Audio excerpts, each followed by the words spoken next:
ate nga mu kiseera kino minisita ensonga za ntambula abadde nnyo mukwano gwa Shenu Muzaata ye General Katumba Wamala.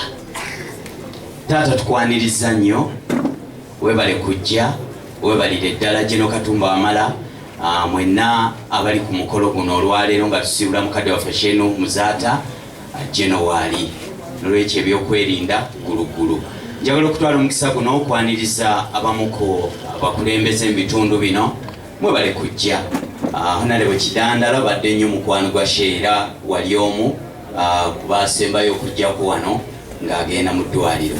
Njagala okwaniriza mukadde waffe bwe twasembayo okubeera e Makka mu kisenge muyampeera nze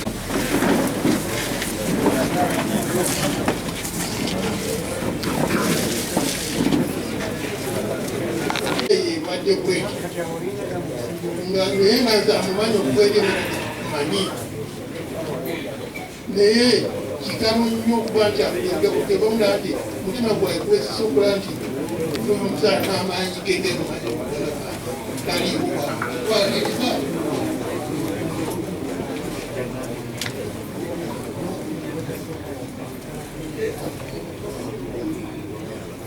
mulaba nga kigambo kyo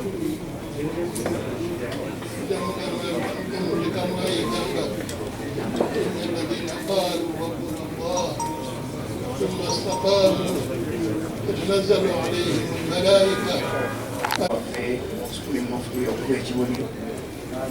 twegasseeko omukolo gwaffe mu lukiiko ogw'okwekera muganda waffe mukazi waffe sebo lwatuuse wano ng'obudde tebunnaba kuwungeera wali nteekateeka gy'olabako era ne tukkaanya oluvannyuma lw'okusaalabisa yakusomeddwa lwesomeddwa basheeka babaddewo era bwe tumaliriza ssebo tubeera nga omufu yalaama nti Sheikh Abdallah Mpima Bakasambe era badde bawangala naye abadde abagamba kyono bwagamba nga alla kibeera lla bwagamba nti naamu kibeera naamu.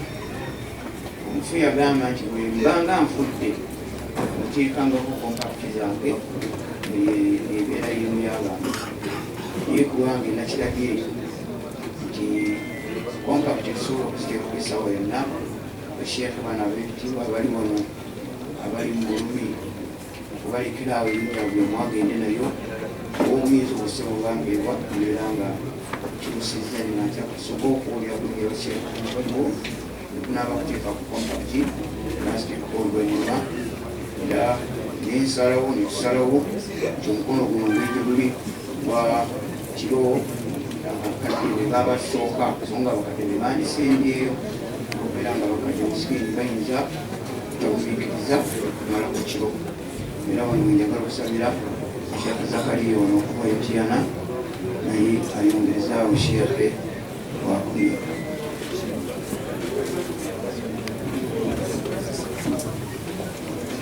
وسلامه عليه وعلى آله وصحبه وسلم تسليما كثيرا. أما بعد السلام عليكم ورحمة الله وبركاته. Seo mukadde waffe omukulembeze waffe Supreme Mufti Sheikh Silman Ndirangwa, bakadde baffe bamasheekh mwenna abakuŋŋaanye wano olunaku olwaleero, abakulembeze okuva mu gavumenti eyawakati n'abakungubazi mwenna mu bitiibwa byammwe eby'enjawulo, munzikirize nsooke mbakubagize n'ekikubagizo nti inna lillahi wa inna ilaihi rajiun. Kitalo nnyo ekyokufiibwa n'okuviibwako sheekhe waffe Nuh Muzaata bajje. Ku lwaffe mu kitongole ekikulira ebya hijja mu Uganda ekimanyiddwa nga Uganda Bureau of Hajj Affairs, ekitongole ekyo kyekikuŋŋaanyibwamu bonna abakola omulimu gw'okutwala abantu okukola hijja n'umra mu Uganda. Tulina okunyolwa kunene nnyo okubeera nti bwe twali tutandikawo ekibiina ekyo eyasooka okuwa ssentebe waffe nga tusazeewo okukkaanya nti fenna tukolere wansi wa mbuleere emu Sheikh Nuhu Muzata Watte ye ssentebe eyasooka okukulembera ekitongole ekyo ye ssentebe eyasooka okukulembera ekitongole ekyo ekigatta ofiisi zonna ezitwala abantu emagga wadde tulina ebizibu byaffe nga bwe mbimanyi musiraamu naye twebaza Allah subhanahu wa ta'ala nti omusingi gwe yatemanga ekibiina ekyo kitandika tusobodde okugunyweza era nga yabadde omuwabuzi waffe ow'oku ntikko ensonga ezikwatagana n'ebya hijja paka essaawa zino mu Uganda ekitongole ekikulira ebya hijja kiri kimu n'olwensonga eyo tunyoleddwa nnyo okulaba nti essaawa zino olwaleero Sheikh Nuhu Muzata agendedde mu kaseera ketubadde tutasuubira kubeera nti Sheikh Allah subhanahu wa ta'ala agenda kumutwala Sheikh mwaka gwa 2018 hijja yaddirira etwasembyeyo okukola twalina ffenna mu baasi emu nga tuva e Madiina naye bwe twali tuva e Madiina twatula mu maaso tulina abakulembeze okutebaka bwe tutuulako mu maaso nga tuli mu baasi bwe tuba tufuluma ekibuga Madiina tuti nga tukimalako Sheikh n'atulika n'akaaba ng'alaba tufuluma ekibuga Madiina tukola ki abantu bangi nnyo Sheikh Muzata abatamubeera kumpi tebamumanyi Sheikh Muzata mutuufu naye abatambulako naye n'omanya ne feelings ze z'alina ku nsonga z'eddiini osobola okumanya Sheikh Muzata omutuufu mukimanyi bulungi nnyo nti ensonga ezikwatagana ku ddiini omuntu okutuuka okufuna feeling ku nsonga y'eddiini otuuka okuvaamu ezzigo litonyeze ku ttaka ng'ogivuddemu lwa ddiini ekintu ekyo bannaye si kyangu abamu tuyinza n'okuba nga mu bulamu bwe tukifunangako amaziga tugafuna tufiiriddwa naye Sheikh asobola okusomesa ne babuulira n'olaba ebintu eby'enjawulo mu ddiini naye nga wagwayo omutima gwe tegutuukanga ku levo egamba nti kati kino ekyeddiini kintuusiza ku levo nfeemu ezziga likole ki oje ku ttaka naye ekintu ekyo nakiraba ku Sheikh Muzata era nemwegombanyo bwe twali tunyumya mu hijja eno eyasembyeyo yantumira n'angamba yantumira bakamfite zigyeko mu ofiisi ye kuba emakka abamu tubeera bize nnyo naye bwe nagenda ere tunyumya nemubuuze ekintu ekyo natwala obudde n'ekimubuuza n'angamba nkubuulire buli lw'ofuluma ekibuga Madiina olwawo kakasa nti oba bwe naafuluma naakola ki naakomawo ebyo yabiŋŋaanye hijja eno yakoze eki eyasembyeyo kale laba olunaku olwaleero ekitandika okubuusabuusa Sheikh Muzata nakyagenda ki sawa Allah jalla jalaaluhu contribution ye yakoze mu kuyimirizaawo ekitongole kya hijja tufunye okusomozebwa kunene nnyo mu kitongole ekyo abamu ne baagala okikwakula abamu baagala okiteekamu ekyebyobusuubuzi baagala okukola ki naye nga bwe baba batuuse ku levo yagala okikwakkula nga Sheikh Muzata ajjayo obwenyi ng'abawuninga ng'ababogolerako atuddamu nga tukola ki tutambula era tusaaliddwa nnyo ne tunyulwa nnyo okubeera nti katuyingidde mu mbeera nga tetulina nnyo omuntu gwe twesiga nti gundi wanaawo okulaba n'akola ki kanaawulira Sheikh Muzata tusaba Allah subhanahu wa ta'ala amusaasire olw'ebyo byakoze okuyimirizaawo n'okubeera nti gubadde mukono ogw'ekyuma mu busiraamu kwe twesiga ku nsonga yonna ebikuddewo nze ng'oggyeko ebyokubeera nti nkola mu bitongole bya hijja Sheikh Muzata yansomesa okuva mu siniya yasooka ku biraali n'ansomesa paka lwe namalako biraali ate bwe twamaliriza bwe nali ntandika emirimu gya hijja nga ntandisa ekitongole kyange Mityana yampita nanga nti gwe ogenda kukola wano oli muto wange mutaani wa Ssekabuleka ogenda kutandika okukola nange era sijja kukkiriza kugenda wekka Makka okujjamu nga amaze okakasa nti byokola obikola kye obitegeera nambeeze mabegawe okumala emyaka 3 nga bwe tugenda e Makka buli kimu yalina okukindaga era nsaba Allah subhanahu wa ta'ala akuyambe olw'ensonga ezo. Njagala mmaliriza ebigambo byange nga ssebo okusaba mukadde waffe Sukuli Mufti abusiraamu bufunye okusomozebwa okunene ennyo olw'okuviibwako kwa mukadde waffe ono Sheikh Nuhu Muzata, era ne twongera okusaasira olw'okubeera nti musajjawo enkwatangabo Allah subhanahu wa ta'ala amutudde. Naye nja kusaba bannange bonna abantu abali mu bitongole bya hijja abakulembera ebitongole bya hijja eby'enjawulo bwe bali wano n'abamu bali mange bali mu teekateeka sema mukadde waffe okwongera okutunyweza mu nsonga eno gyetulina kubanga buli nsonga yonna ebaddewo ng'okutumira musajjawo Sheikh Muzata tonga ati genda olayo mu nsonga eno genda olayo mu nsonga eno. Kusaba Allah subhanahu wa ta'ala atutawfiiki ate otufunira anadda mu kituo kye naye Allah subhanahu wa ta'ala ansaasire amutagammade birahmatihi wa an yaskinahu fasina jannatihi. اللهم اغفر له وارحمه وعافه واعف عنه اللهم اكرم نزله اللهم حسن مدخله اللهم جازيه بالحسنات احسانا وبالسيئات عفوا وغفرانا اللهم ربنا يسر له من سؤال الملكين اللهم ربنا وسع قبره ووسع مدخله وامن روعته برحمتك يا ارحم الراحمين. وصلى اللهم على سيدنا محمد وسلم والسلام عليكم.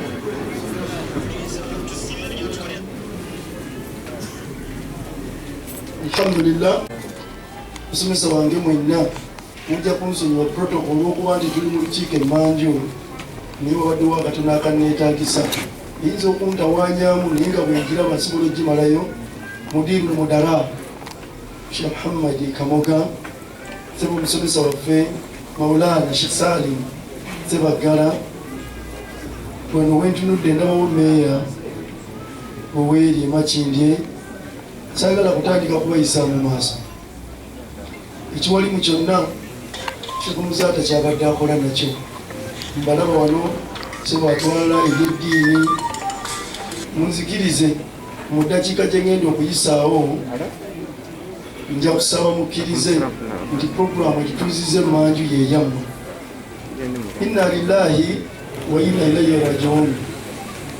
Zakariya Kyewalyanga ono bw'abadde ayogera ng'ayogera ku Sheikh Muzata tewasoma ffenna mu biraali mu kibiina kyekimu ku ntebe y'emu paka bwe twamaliriza ye n'agenda mu nsonga za hijja nze nagenda mu byabufuzi. Naye ebigambo byayogedde bibadde byebyo abyogedde nnyo mulayini Sheikh gye yatwala naye ng'ate Sheikh Muzata waayawulira ekiwalimu n'ebyobufuzi nawe era wakugula kubanga bw'atuuka mulayini eyo n'ayogera ebigambo aba abisimba bulungi nebitegereka. Era sima mukadde waffe Supreme Mufti kkiriza nkutegeeze ti ne ŋŋamba bugambi nti bannabyabufuzi abali wano musituke ekigaala kyonna kiyinza okukola ki kiyinza okusituka. Te ffenna abadde atuyisa bulungi nga tewali gwakwanoga nti Sheikh yankoze bubi. Naye munzikirize nga tukyakuteekateeka puroguramu eri mukadde waffe wanayinza obutajja olwakadde akagenzi. Essaawa zinaagenda okuwera ssanya nga katima etandise ekibuli era buli anaagenda oba oyagala obeerewo nga omukolo gutandika ssaawa 2 zikusange ng'oteredde obeere mu mateesiteesi. Speeches eri ekibuli zijja kuba nfunze mwenna musobola okumanya Sheikh Muzata bw'aba yafudde Febalamanzaani be yasomesa tuyinza obutafuna bwe tugambira nti kyekyo naye musobola okumanya ranka kwe bagenda okutandikira. Speeches tezijja kusukka 5 oba 6 era zitegereka bulungi namwe bwe mba sizibagambye. Famire teyinza butayogera, Office Supreme Mufti teyinza butayogera, Buganda teyinza butagamba, gavumenti yawaka teyinza butagamba, mbuga teyinza butagamba. Speeches zinzo ne Muzata and others ezo ziyinza okubanga speeches limited ku ezo zenjogeddeko.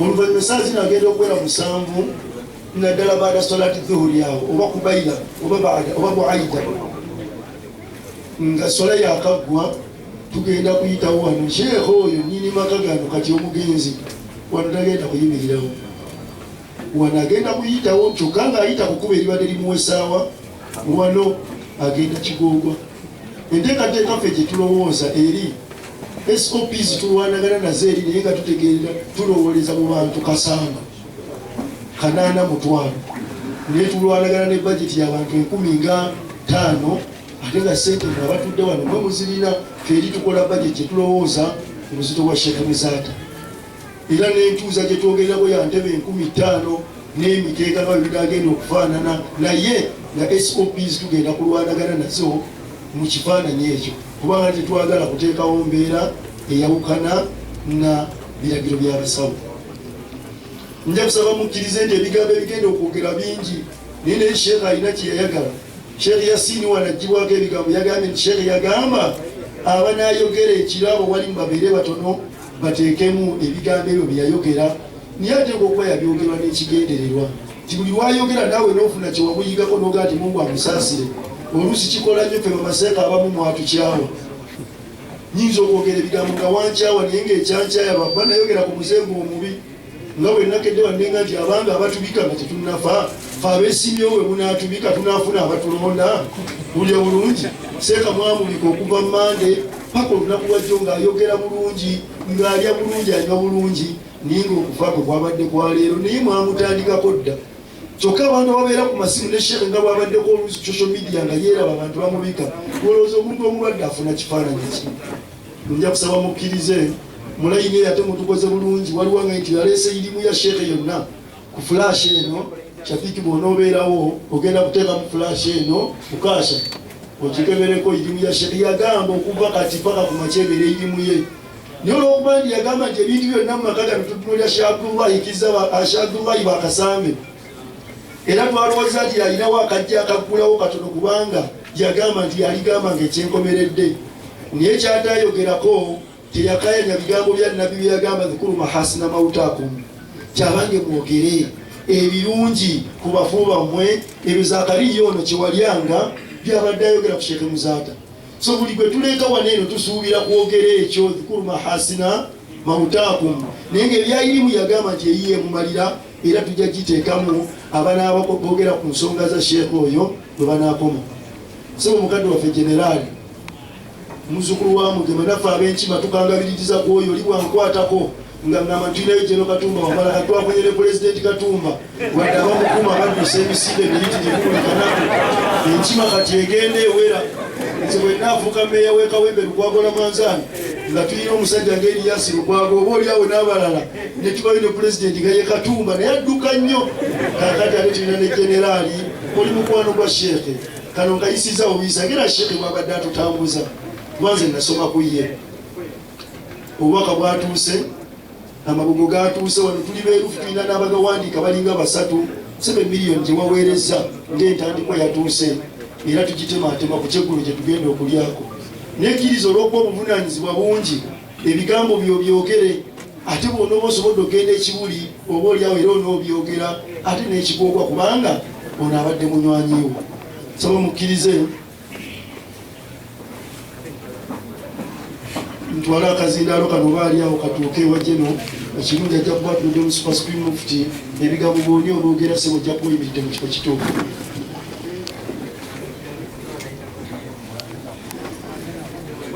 Waliwanga ate bakakwateko alina sanitayiza wali eri omujasi tafa kazindaalo kabba omusajja yayita mu masasi n'emizinga ng'ova covid.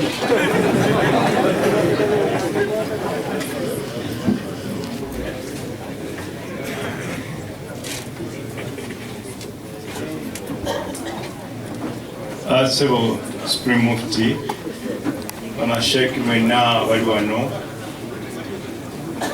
abakulembeze mwenna mu bitiibwa byammwe abantu ba Katonda mwenna amaama abali mu nnyumba banna ekitalo nnyo kitalo kya Sheikh Muzaata kitalo ntuusa okubagiza kwange eri mbuga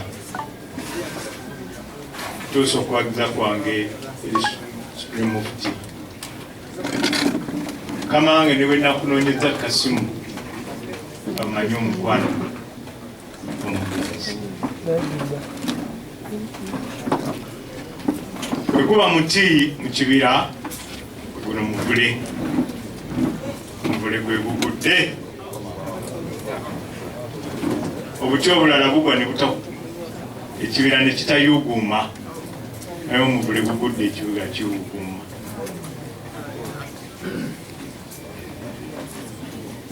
Sheikh Muzato nabadde mukwano gwange ndaba mubadde temumanyi naye nga abadde mukwano gwange wiiki 2 emabega 3 2 kitundu yalina ensonga ekwata ku kifo kino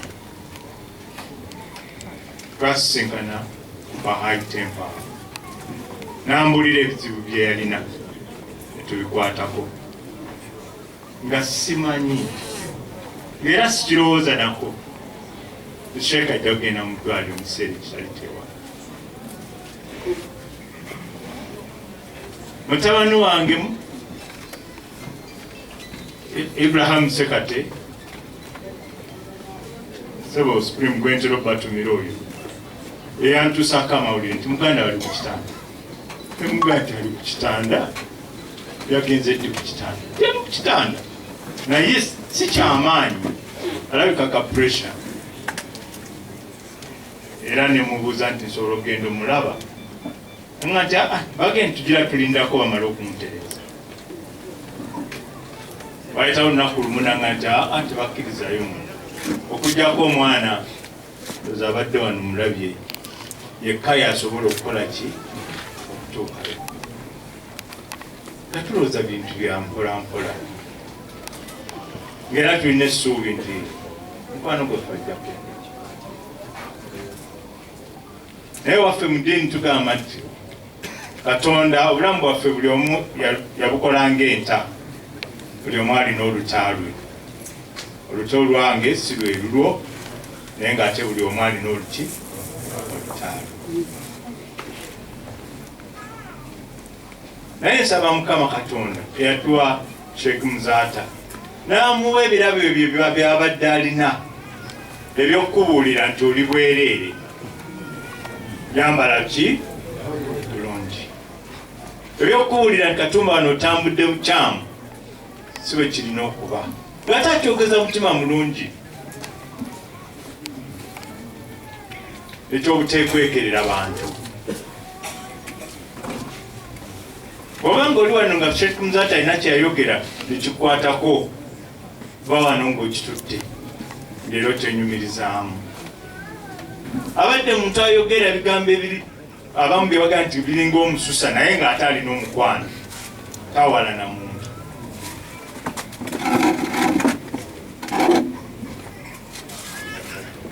Mukama Katonda buli omu mu ebitone bye naye Sheikh Muzaata ali omuwadde ebitone ebyo era ababigabanyeeko ku ye oza tulinafe abamu kyetufunyeeko oba tulina kyewamuyigirako nkusaasidde kubanga abadde musomesa we eggwanga lino lifiiriddwa ate omujjirano mukwano gwa Sheikh Kalisa sasobola kumuziikako yakagenda banga sidde tubadde tukyalimu ebyo nti ate Sheikh Muzaata akoze ki agenzi waliwo omweyage nti bane ebino ebiriwo oba tutandise okutuuka ku nkomerero y'ensi okufako nga kuyitiridde okwomujjirano buli kiseera naye ndowooza meseji erimu nti twerongoose buli omu akole ki yalongoose alongoose olugendo lwe kubanga kino kikulaga kiddala essaawa yonna nange ndi wano ndasana nesima kikola ki kiddako mu mbeera eyo bannange bannayuganda kino kibeere kyakuyiga gye tuli lwaki owalana munno lwaki oyagala okukola munno obubi ng'ensi eno bagamba nti mugiryako ki kakati tugiyitamu buyisingambe lwaki tetwagalana ebbanga lino Mukama lyatuwadde okubeera wamu lwaki toyagala muntu munno lwaki olimba Katonda nti omwagala nnyo otolabangako nga muntu munna akusula emmanju omwagala? Twagala ne ffenna. Sheikh Musaata nga bwe mukimanyi musiraamu, nze ndi musajja mukristaayo naye tubadde tutambula bulungi nnyo ddala, era ndowooza abaali ekiwuli sijjukira ni gwe twali tusaalira Kigundu, Meja Kigundu. Waliwo Sheikh Musaata kyeyayogera naye nengenda nemugamba Sheikh tekijja kukola tukijjewo, era mu mutima omulungi n'akola ki? Abadde Sheikh Musaata. Njagala okusaba Mukama yamutuwa amuwe ekiwumulo ekyemirembe, amusasule byonna ebirungi byakoledde eggwanga, byakoledde abantu, byakoledde famire ye, byakoledde abo bonna abayise mu mikono gye. Mukama abimusasule ebirungi ebyo, Mukama amusonyiwe ebyamusobako ng'omuntu, kubanga ffenna tukola ki? Tusobya. Taata webale nnyo, webale nnyo okumpa mukisa guno okwogera ku mukwano gwange naye omugole gugudde. Mukama atusaasire.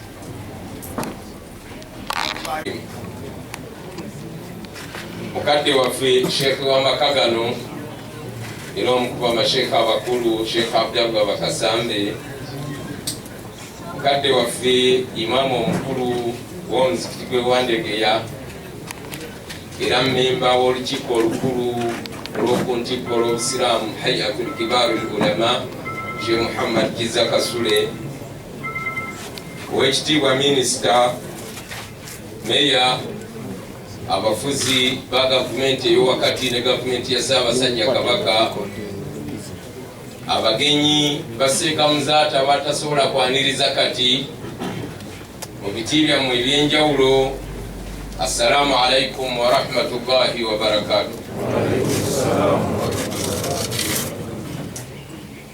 Twebaza Allah olw'obulamu bw'awadde Sheikh Musaata ate n'amusobozesa okukola by'akoze era n'abituukiriza bulungi. Allah tukusaba omuddu wo Sheikh Musaata byonna by'akoze obisse ku minzaani ennungi ey'emirimu gye, omusonyiwe byamusobako ng'omuntu, kubanga ffenna teri ali 10 ku 10 okujja ku bamalayika ba Allah. Tusobya mu kino nakiri okyotamanyire oluusi tekyomanyi, naye ebiyitira tusaba Allah subhanahu wa ta'ala osaasire Sheikh Musaata, omusonyiwe ebyo byamusobako ng'omuntu, omuyingiza ejjana ey'emirembe. Olw'abasiraamu ba Uganda era kantwala omukisa guno okukubagiza n'okusaasira ne bannayuganda bonna okutwalira ewamu olw'okuviibwako omuweereza w'obusiraamu. Sheikh Musaata abadde musajja, Sheikh Musaata abadde musajja wa mazima, Sheikh Musaata abadde mwesigwa, Sheikh Musaata abadde mulungamya, Sheikh Musaata abadde muwabuzi, Sheikh Musaata abadde omubuulize omulungi, Sheikh Musaata abadde talaba nsobi okujjako ng'ajoogerako era nga takweka nsobi ng'ajoogerako butereevu. Sheikh Musaata abadde kyakulabirako kirungi. Abawalimu bamasheekh, Sheikh Musaata aleseewo omukululo naye abalekedde ebbanja ddene, bwe munaalituukiriza mujja kuba mutuukiriza kyabadde ayagala, ate nga ye nkola ya Mukama waffe Nabbi Muhammad. Tufiiriddwa nnyo era kankubagiza olukiiko lwange, bane tufiiriddwa, mufiiriddwa ne Supreme Mufti n'olukiiko lwe bafiiriddwa. ku nsonga z'obusiraamu zonna abadde omuteesa omulungi, abadde omuwabuzi omulungi. Sheekhe nga bwagambye Sheekhe Zakariya, olinga atamanyiseeka muzaata aba tamutegeera butegeezi. Naye musajja omulungamya omulungi amanyi nti kino kyeru era kiyitibwa kyeru. Ayolesa amazima n'agakozesa Sheekhe muzaata.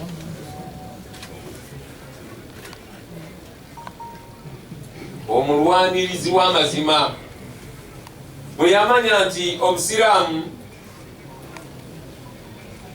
butambulira wamu n'ebyobufuzi, abadde muwabuzi nnyo eri bannabyabufuzi n'okubassa mu layini entuufu.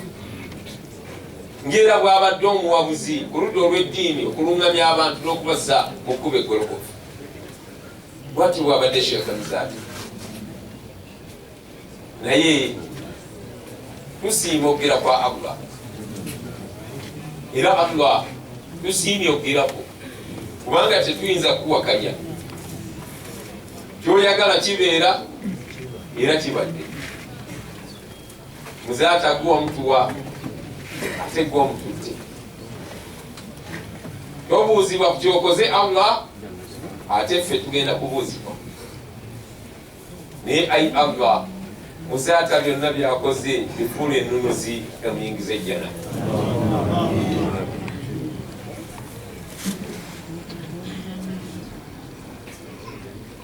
Mu tteeka lyensomye Allah agamba wama tadiri nafsu madha taksibu gada, omuntu tamanyidde ddala kyanakola ntya. Sheekhe muzaata abadde ne puroguramu ze ennungi abadde ne puroguramu ezizimba obusiraamu, ng'era ebirowoozo bye birungi eri obusiraamu n'eggwanga okutwalira ewamu. Naye Allah awamutuusizza, tasobodde kumwongerayo okuggyako Allah bye yayagala. Ofunamu nti olwaleero muhadhara ennene eno nga muzaata abamumanyi okusaaga kwe, ekisa kye, ebigambo byamakula, ng'olwaleero muzaata wano taliiwo. Eyandibadde atwaniriza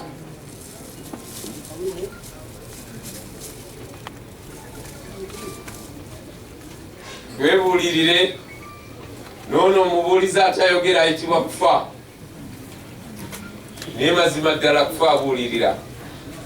Eri oyo afumiitiriza, eri oyo alowooza, eri oyo asuubira nti agenda kusinkana Allah. Webuulirire, noono omubuulize atayogera ayitibwa kufa.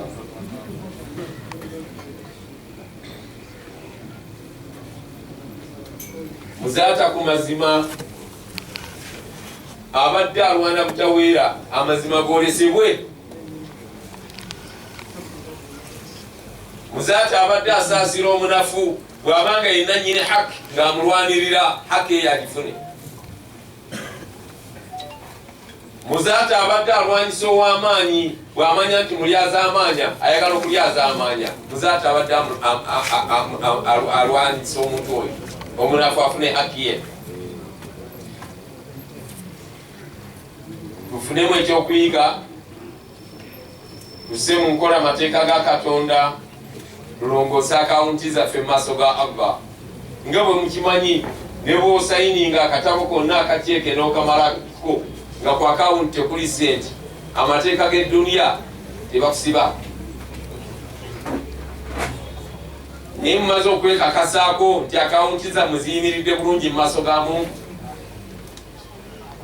era mulamu buno obwensi oyimiridde bulungi, weeteeseteese bulungi, era emirimu gy'okola gikutwala mu jjana oba gikutwala mu muliro.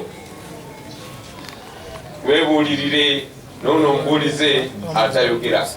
Ayi Allah saasira omuntu wo Sheekhe muzaata, omusonyiwe ebyamusomako ng'omuntu, omuyingiza ejjana ey'emirembe. اللهم أوفر ثواب ما قرأنا من القرآن العظيم وما كبرنا وما حللنا، والصلاة على النبي المصطفى هديا واصلة إلى روح سيدنا محمد وإخوانه من الأنبياء والمرسلين. الفاتحة. بسم الله الرحمن الرحيم.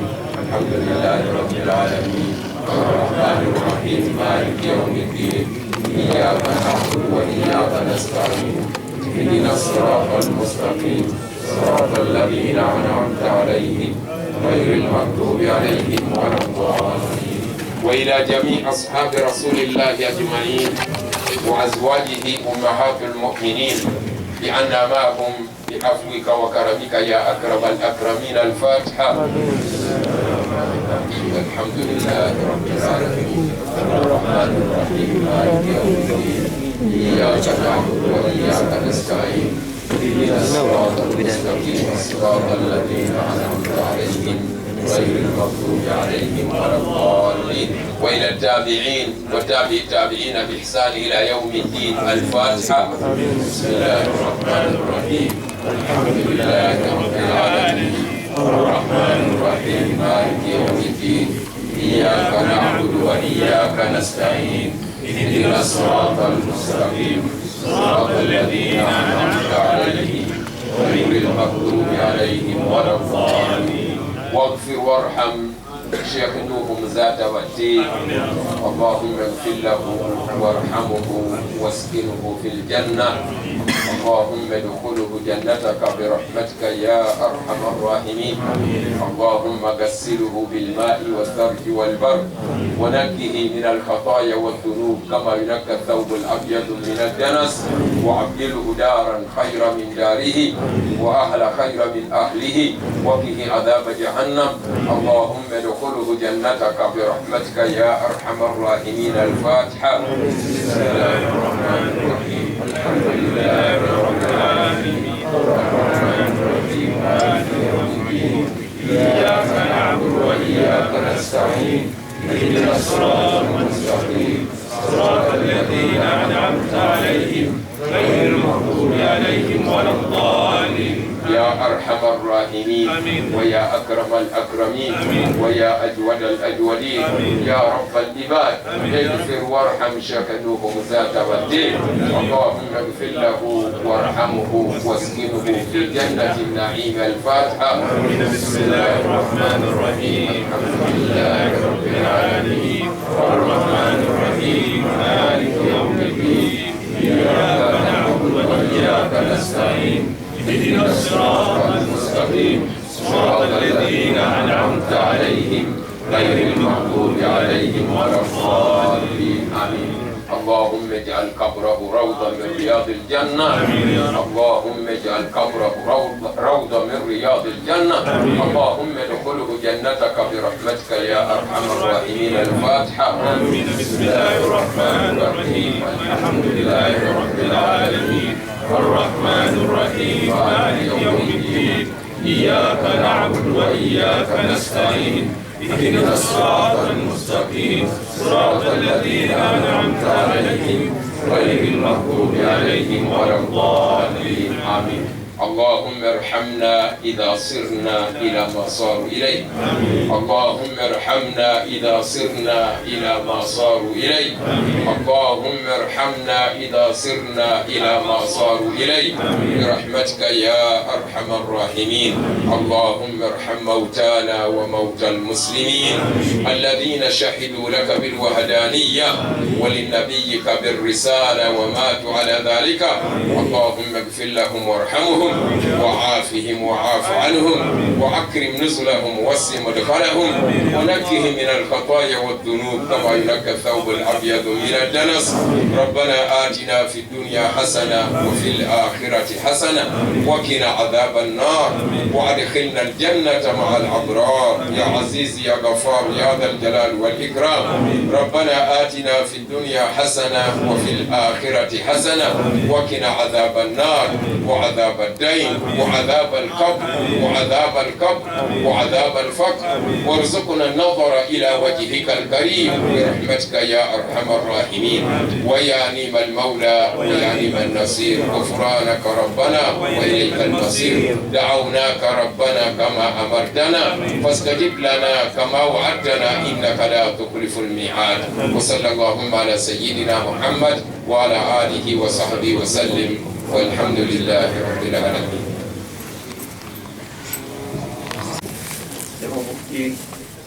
eddoboozi ly'abantu bonna libenga litamunze kusiima ebigambo ebirungi ebyekizadde byotusibiridde era byosubiridde akkiriza okuweereza kwe okusomesa kwe kwamaze emyaka mingi ng'asomesa mu masomero gaffe ag'obusiraamu era n'aba ng'agunjudde abaana bangi abali mu mulimu gwa daawa era abakola.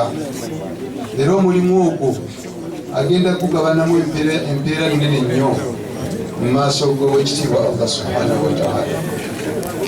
Era yeeyo irimu eyogerwa ey'omugaso abantu gy'oba osomesezza n'esigalawo ng'egasa. Okusoma kwe gwe yasoma ate najja n'asomesa abantu bangi. Kinsanyusizza nnyo nze wano bwe tusanze nga buli duwa yaffe akulembedde mu kusoma ebigambo wedde bituwulira omu ku bayizi eyasomesa ewaffe bwayise. Ate n'omwana mu kubeera ng'asomye bulungi nnyo atuuse n'okukaaba mu maziga yamanyi kyafunye kusoma kw'ebigambo ebyo. Naye nga sheekh yakwata ku baana bangi bendaba wano ate nga baweereza bammwe ebigambo era ebibasanyusa. N'olwekyo Allah atugambye wakude emalu, Katonda atulagira tukole emirimu egyo gy'ayagala. Fasara Allahu amalakum, Allah ow'ekitiibwa ajja kulaba emirimu nga bwe tugikola. N'omubaka agiraba yali akyaliwo, naye oluvannyuma lw'okufa kwe tagiraba. Naye wali mu'minuun, nakufa abakkiriza abaliwo olwaleero tuwa obujulizi okuweereza kwa muganda waffe Sheikh Muzaata mu kusomesa kwe ne mu kubuulira kwe. Tusaba Allah akkirize okusomesa kwe ng'okw'omugaso mu nsi eno era kumwemu embeera esinga okuba ennungi. Ate ng'ejja kuba ng'egenderera okutuusa mu bulwatizingako ensi kubagenza asomesa nabo bagenda basomesa paka mungulwana atutwala. Enjega eno lwe yavuddewo muyimiridde awo sikugamba nti temulina tulo oba bulangiti oba mazongoteeka. Mwebale nnyo ogwo gwe bayita omukululo gwe twogerako buli ssaawa. Mukadde waffe ono abantu babadde nabo babadde bangi, abadde mugazi. Jeno Katumba wamala agambye nti omuvule gugudde. Simanyi oba Bulaaya ki ekigudde, kubanga omuvule tegugudde wano wokka. Banaffe bali ku Zoom obulamu bwe balimu si bwangu.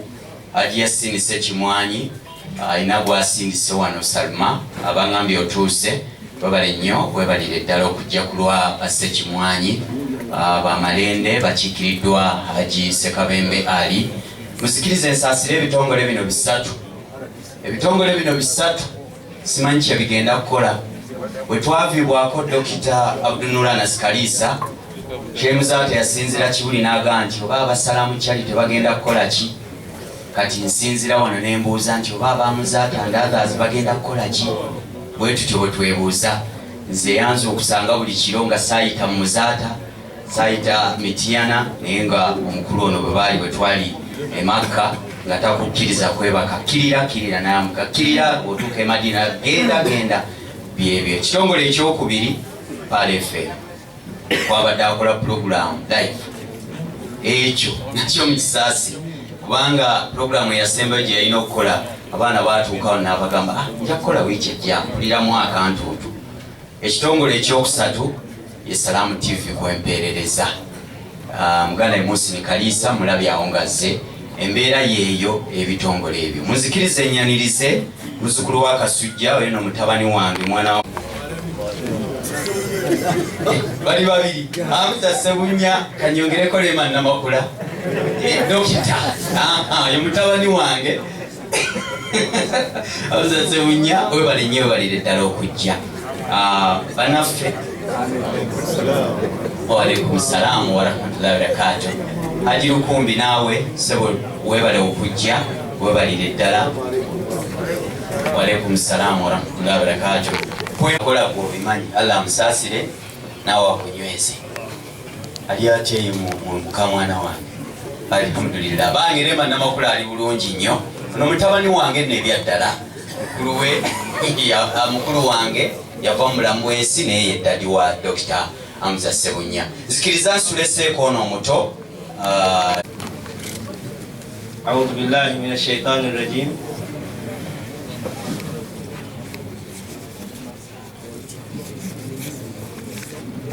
أعوذ بالله من الشيطان الرجيم. بسم الله الرحمن الرحيم. نحمده سبحانه وتعالى خالق الإنسان على غير مثال سابق وبدون مساعد ولا معين، رافع السماوات بغير عمد كما ترونها، لك الحمد ربنا حمدا يوافي نعما ويكافئ مزيدا، لا إله إلا الله بها نحيا وبها نموت وبها نلقى الله وبها نوالي، ثم أشهد أن لا إله إلا الله وأشهد أن محمد رسول الله صلى الله عليه وسلم أول ثابتين على المبدأ التوحيد محمد صلى الله عليه وسلم. السلام عليكم ورحمة الله وبركاته. amatendo ga Allah subhanahu wa ta'ala khaliqul insana ala ghairi mithali, yatonda omuntu nga talina kifaananyi kuyakopa weri amutonda. Hadisi al-Qudsi emu yagamba khalaqtu samawati wal ardi wa lam a'ya bi khalqihinna. Yeze Allah yawanika amagulu omusanvu awo n'ensi omusanvu kwe mutudde nga ziri ku mazzi saako we nali mbiteekawo ebyo. Yebuuza nti ayuini raghifa la aishasukulaka bila taab, osuubira nnyinza okulemerera okutambuza obulamu bwo n'okutuuka okujja mu nsi muno n'ekaluubirirwamu? Oyinza okunemera mu nsi gwe? Enteekateeka zonna zize Allah, taliiko w'amaanyi Allah. Ayemu Allah yali abuuza nga atubuuza mu Qur'ani ekitiibwa, kam tarakum min jannati wa uyun. Bw'osuubira abantu bameka babadde ku nsi kuno nga babadde banene, babadde n'amalimiro, babadde ne ssente ezitalinaayina. Ab'ebitiibwa Allah subhanahu wa ta'ala obulamu buno yabutuwa naye babuyita bwa kookoonya. Ono bijanjaalo badde sawo toli kusala.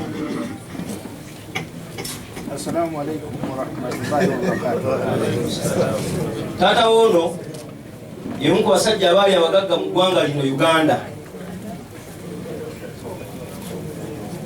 Musajja Kiggundu yali mugagga, yali nnyini Greenland Bank.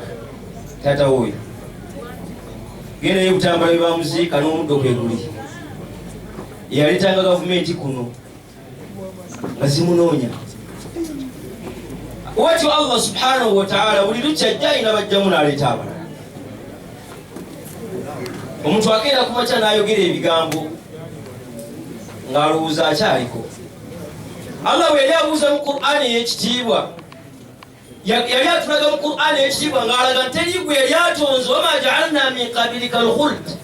Muhammad tetulina gwe twali tuleese mu nsi muno n'abeerawo nga tavaawo. Tosuubira nti waliwo gwe tuyinza okutonda n'alemera mu nsi muno n'atulemeramu. Allah atonda n'ajjamu ensunna ye, buli lukya bino bisatu ateekeddwa okubikola, atta n'aleeta abalala. Buli lunaku Allah ajjako obukulembeze n'aleeta abalala. Buli lunaku Allah alina ebitonde Allah subhanahu wa ta'ala byakolera riziki nibyazijjako. Naga nti olwaleero okomye leero oyingira Kabuli, olwaleero gwe giyingira ensi n'obulamu yetandika bweti. Ayemu yali atulaga Allah entonda gye yatonda abo abantu ng'atulaga gye twava inna khalaqna al-insana min sulalatin min tin. Akula ayagala okutegeeze omanye nti ekyakuleeta ne gyogwa era gyogenda okudda. Inna khalaqna al-insana min sulalatin min tin. That you created man from an extract of clay. Utwakujja mu ttaka toleeta malala mu nsi. Tolina kyoli. ثم جعلناه نطفة في قرار مكين. Then you created him as a drop in a place of settlement, family fixed. Allah n'agamba tujjanga tukukyusa. Baba n'abasawo ono nkimanyi muzaalisa ebintu abitegeera. Allah waba atonda omuntu yamutondera mu nnaku 12 ku 13 oba 14. Naye ennaku ezisooka Allah waba atonda omuntu atuma malayika al-maut. Nabi sallallahu alayhi yagamba nti idha marra bi nutfa 42 yawman fi rahmi, etondo liweze ennaku 42 mu lubuto, yursilu Allahu ilayha malaka, Allah atuma malayika fayaqbaduha fi kaffi, malayika nayiwa etondo lye mu kibatu kye, fayaqulu ya rabbi amkhallaka am ghayri mukhallaqa, nabuuza Allah omutonda abeere muntu oba nedda. Fa in qala ghayri mukhallaqa lam takun nisma, Allah bagamba omutonda tasuka ku stage eyo. Fadhabatuha bil arham fatakunu dama, akutogera obuvamu ng'eri oli musaayi. Wa in qala mukhallaqa, Allah bagamba mutondo yagenda kubeera muzaata. Yaqulu ya rabbi al ajal, auza Allah muzaata agenda wangala mu emyaka emeka alifadde. Wamal athar, ajja kuwangalira mu bufu kiyitibwa buwaimu. Marizku, riziki ya muzaata eriwa nanga aliya kilo z'omuceere 13. Wamal athar bi ayi ardin tamuntu, agenda kufiira wa. Allah namuganja ajja kufiira mu IHK. Allah amuganja unzuru ila umul kitab fa innaka sajidu hadhihi fiha. Genda ku lawhi mahfudh, genda sanga program ya muzaata yonanga na kitimba. Malaika agenda ku lawhi mahfudh n'ala program ya Sheikh Muzaata. Wamala okugitunulako najja nayo nyingi, najjanga kiriziganya na budayi, najjanga kiriziganya ni paka bafuma ensi nayingira ensi. Bwajjanga yingira ensi eno ajja atandika kimu ku kimu, bwekuba byakulya n'abirya. Toyinza kuyita ku kyakulya nga kyateekateeka ng'ogenda kiri. Toyinza kuyita ku mbeera yonna. Kyobalaba ky'omuntu walitambudde empola mu nsi muno, twalitambudde empola mu nsi muno. Byonna teri kyojjookola mu nsi muno ng'osuubira tebakikolangako. Kubanga omuntu agamba nti nze ekiyitibwa ssente nfiirawo, nze ekiyitibwa obukulembeze nfiirawo, nja kutta. Teri kyoyinza kukola nga tebakikolangako. N'olwekyo Allah subhanahu wa ta'ala ensi eno n'agituleetamu nga buli omu alina kukolako olulimbi lwe lugwako atambula agenda. Wanti tojja kubeerawo. Kun fi dunya ka annaka gharibun, mu nsi obeeramu ng'omugenyi, aw abiri sabiri, oba omusazi w'ekkubo, kubanga buli asala ekkubo ateekeddwa oligguka.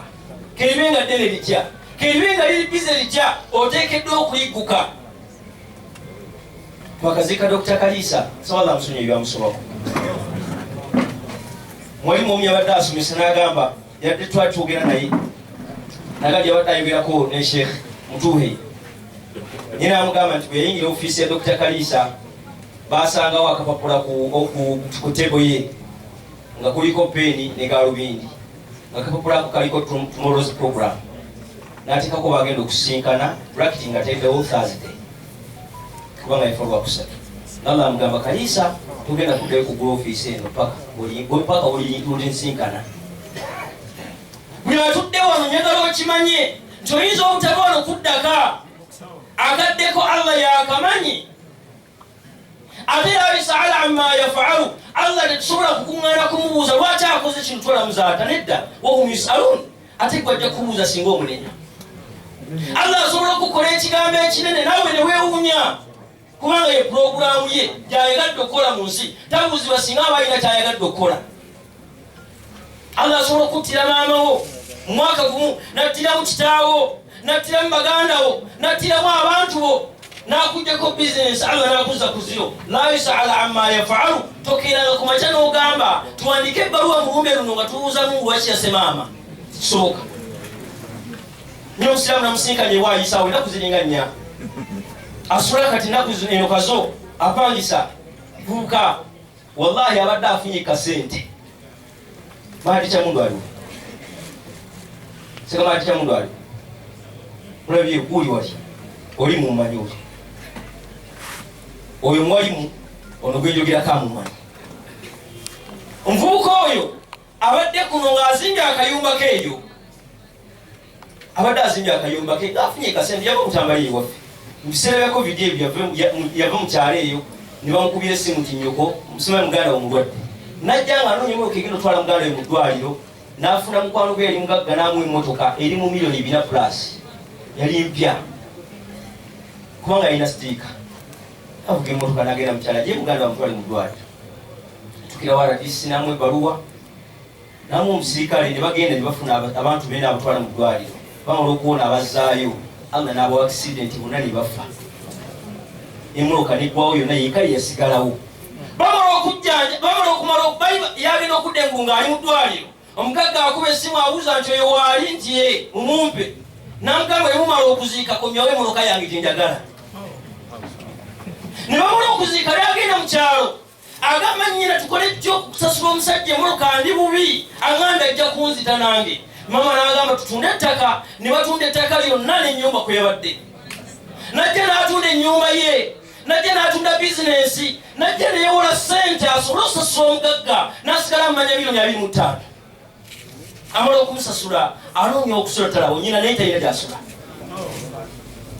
naye mwaka guno allah amugezesezza before covid allah myetwalira kitaawe allah myetwalira jjajjaawe maama we gyali mulamu baganda ebaweddewo talina kyasigaza mu duniya golowooza okaabye nnyo olina ennaku nene anoonya wakusula seeka naye nafunayo omwezi gumu gokka singa ofunayo omwezi gumu nengattiriza ndawo wenafuna wensula wendage nasobola okusula owansuza mukwalo gwange ikazeeyo muli mwana wange yansuza obulamu bannange allah muno muyina akalakana al insana fi kabari omuntu amukolanga wa bizibu allah wabanga tute sheekh muzati tumusaba allah atugumye